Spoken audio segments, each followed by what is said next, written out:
¿Qué tal? Mi nombre es Marta Gutiérrez Moreno y paso a exponer la comunicación que lleva por título "Se ha normalizado el dolor menstrual entre la población eh, joven universitaria". He establecido este índice a la hora de llevar a cabo la comunicación.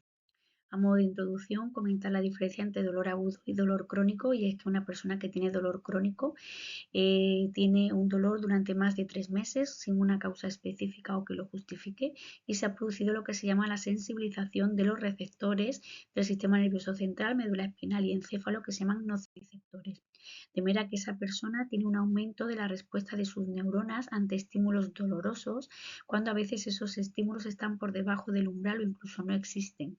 Es lo que se llama la plasticidad neuronal y la sensibilización central, ante lo cual nos planteamos si se puede evitar el dolor crónico, y ahora lanzo la pregunta de cómo puede ser la vida de una persona que vive con dolor crónico a diario.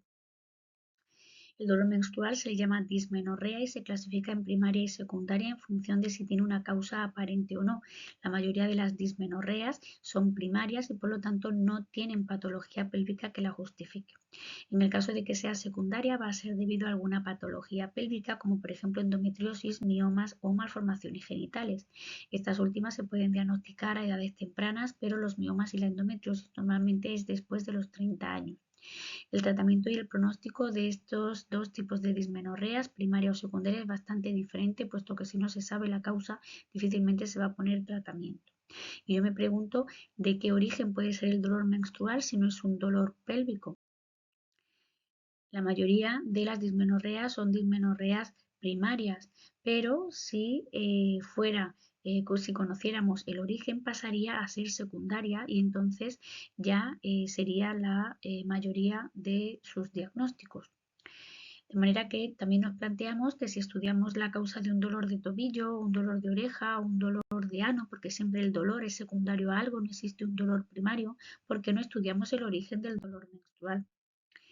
El dolor menstrual tiene una prevalencia muy alta, entre el 40 y el 90% de las adolescentes. Después baja en las personas adultas jóvenes, pero la mayoría, casi la totalidad, el 90% de las personas que tienen sangrado menstrual sufren de dolor menstrual. Por tanto, es algo muy normal, muy frecuente, pero que sea normal no tiene que ser ignorado. Hay que estudiar esa causa y debemos de intentar que esa dismenorrea primaria pase a ser una dismenorrea secundaria, es decir, que se sepa el origen del dolor menstrual. Existe una incomprensión de ese síntoma, de ese dolor menstrual, y una ignorancia por parte de la persona que lo padece, de manera que minimiza el dolor y retrasa el diagnóstico. Pero es que además existe una notable falta de conciencia social, e incluso entre ginecólogos y ginecólogas es frecuente escuchar que es normal que la regla duela. Pero hay que tener en cuenta que estas personas tienen una reducción importante de su calidad de vida en todos los aspectos, no solo en el aspecto físico, sino también en el emocional, personal, laboral, social, etc. ¿Cuáles son los síntomas de este dolor de regla? Pues es un dolor en la región abdominal o pélvica, pero de intensidad incapacitante, porque se van a producir contracciones uterinas, y esa intensidad del dolor a veces se irradia hacia la región lumbar o hacia las extremidades inferiores. ¿Alguien de los que me está escuchando ha tenido un parto vaginal sin epidural? Yo sí, y puedo afirmar que es un dolor cercano al de la muerte. Crees que no lo vas a poder soportar, que si es incapacitante, muchísimo. Y yo no me puedo imaginar que haya personas que mes a mes tengan dolor como el de un parto. ¿Y cómo es posible que haya mujeres que afirmen que el parto les ha dolido menos que sus reglas? Incomprensible. ¿Cuál es el motivo, la explicación o la causa que se le da a esta dismenorrea? Pues la excesiva liberación de mediadores inflamatorios que se llaman prostaglandinas y leucotrienos, que van a provocar una contracción exagerada del músculo del útero, que se le llama miometrio. De manera que después de la ovulación, que se produce en un ciclo ideal de 28 días, se produce el día 14, pues desde el día 14 hasta el primer día de sangrado hay este dolor por estas contracciones uterinas, y se considera que es normal cuando aparece los primeros días o cuando se quita al administrar una píldora anticonceptiva o algún analgésico. De manera que yo pregunto si es normal que duela al orinar, si es normal que duela al defecar y si es normal que duela al eyacular. Y la respuesta es que no es normal. Entonces no podemos plantearnos que sea normal un dolor de regla. Es un dolor de intensidad incapacitante, vuelvo a repetir, no te deja hacer absolutamente nada, estás bloqueada durante 24 o 72 horas antes del inicio del sangrado menstrual. Pero además, este síntoma que pongo entre comillas, se acompaña de otros síntomas, como pueden ser náuseas, vómitos, diarrea, hinchazón abdominal, cefalea, incluso pérdida de conciencia, nerviosismo, tristeza, irritabilidad, anemia, taquicardia, y ese dolor que es abdominal o pélvico se irradia hacia la cadera, hacia la región inguinal, hacia el coxis, hacia la área púbica, y esto ocurre mes a mes durante una media de 13 ciclos menstruales al año, durante una media de 40 años, que es lo que más o menos tiene una mujer de vida fértil. Por lo tanto, no creo que sea un único síntoma, dolor menstrual.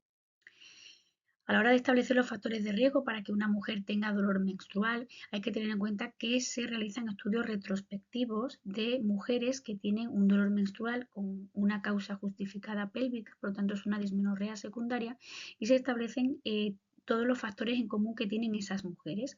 De manera que yo me planteo si no se puede estudiar la dismenorrea primaria en vez de la dismenorrea secundaria. De manera que son mujeres que han tenido la menarquia, es decir, su primera regla antes de los 12 años, han tenido dolor en ese primer año después de la menarquia, es un dolor incapacitante, con un sangrado abundante durante más de 5 días, habitualmente consumen tabaco o café, tienen un bajo peso, tienen trastornos psicológicos, lo cual yo me planteo si no es más que la causa, la consecuencia de haber tenido ese dolor menstrual con esos vómitos, esas diarreas, ese hinchazón, pues normal que sean mujeres delgadas, ¿no? Y también es un factor de riesgo los antecedentes familiares, es decir, que la madre o la hermana también tengan dolores menstruales. Quizás la cultura, quizás la educación, también hay factores de riesgo como experiencias traumáticas, incluso abusos sexuales. Si no influye también las vivencias personales de cada una durante la infancia en ese dolor menstrual. La dismenorrea es catalogada como un síndrome médico inexplicable. ¿Inexplicable por qué? Porque no se busca la causa, porque no se encuentra. Bueno, podría clasificarse como un verdadero síndrome de dolor crónico. Podría catalogarse, yo creo que debe de catalogarse, es un síndrome de dolor crónico, con episodios intermitentes de dolor prolongado, por lo tanto es un dolor a diario. Vuelvo a hacer la misma pregunta, ¿os imagináis cómo es la vida de una persona que tiene dolor a diario?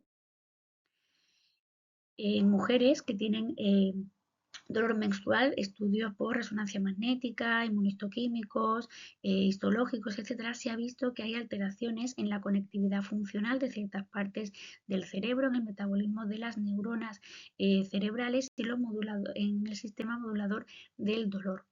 De manera que yo me planteo si una persona sería distinta, tendría una personalidad distinta si no hubiera vivido con dolor pélvico crónico.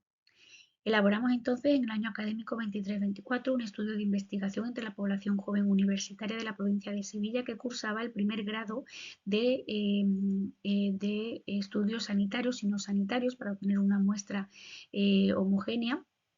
Y algunos de los resultados, que eran 12 preguntas anónimas, los señalo aquí. El 50% consideraba normal que la menstruación doliera y casi el 50% que es normal tener el mismo dolor pélvico aún sin estar manchando. Por lo tanto, igual que buscamos ayuda cuando tenemos dolores relacionados con la defecación o con la eyaculación, ¿por qué no buscamos ayuda cuando nos encontramos con dolor pélvico durante la menstruación? Y también lanzo la pregunta de, en el caso de que fuera un dolor pélvico en el hombre, si se trataría distinto a cuando es un dolor pélvico en la mujer. En estas encuestas también se observó que prácticamente la totalidad de los jóvenes universitarios ven normal tener dolor menstrual y molestias digestivas o dolores de cabeza. Por lo tanto, ven normal el absentismo escolar o el absentismo laboral por el mero hecho de que la regla duele. Entonces, la pregunta, enlazando con la anterior, es ¿qué pasaría si un hombre mes a mes faltara 2 o 3 días al trabajo?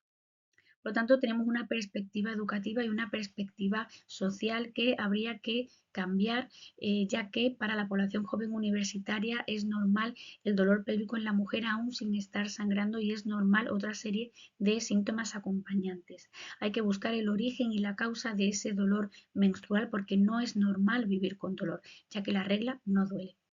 Muchas gracias.